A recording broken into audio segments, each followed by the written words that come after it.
you ever stepped outside and wondered how the landscape around you had been formed? How the prairie stays so flat and mountains can rise up out of nowhere? That is exactly what the study of geology is all about. Geology focuses on the types of rocks that make up the landscape around us and the situations that caused those rocks to form. Rocks can be nice and dull and boring in fashion, one color, or they can start to get a little bit unique and interesting with different lines and minerals that have formed through them.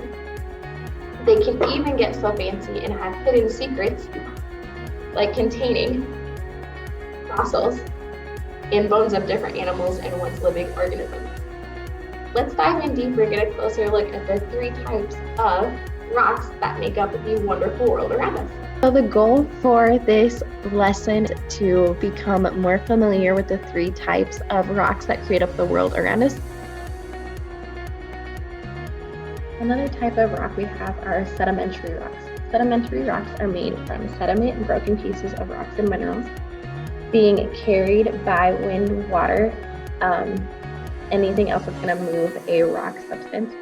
And these pieces get deposited, and over time, as these layers stack upon each other, there's more pressure applied, and this over time creates our rocks.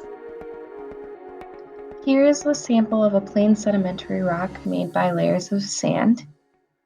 This is a fossiliferous sedimentary rock with seashell fossils inside of it.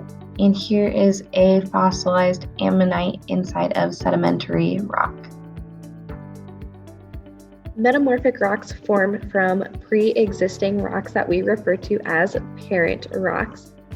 These parent rocks are buried within the Earth's layers, and when they are buried, they are under intense heat and pressure, which causes the rocks to slightly melt and reform and grow crystals. And depending upon how long these rocks have been under this intense heat and pressure determines how quickly these crystals grow. So some metamorphic rocks, you can tell exactly the minerals that make up the structure of the crystal because they are well defined. Other times the rock is strictly just made out of one type of mineral, making it a lot less unique with not as many mineral spots creating the rock itself. Here's a sample of metamorphic rock with large minerals, and this is a large-scale version of these metamorphic rocks. The Grand Tetons are metamorphic rock layers.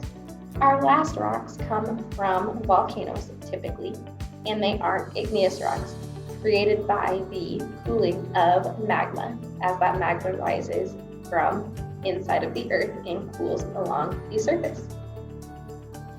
This is a sample of an igneous rock, and we can tell because of all the gas holes found within inside the rock. Let's review all of our pieces, and this can be shown within the rock cycle diagram.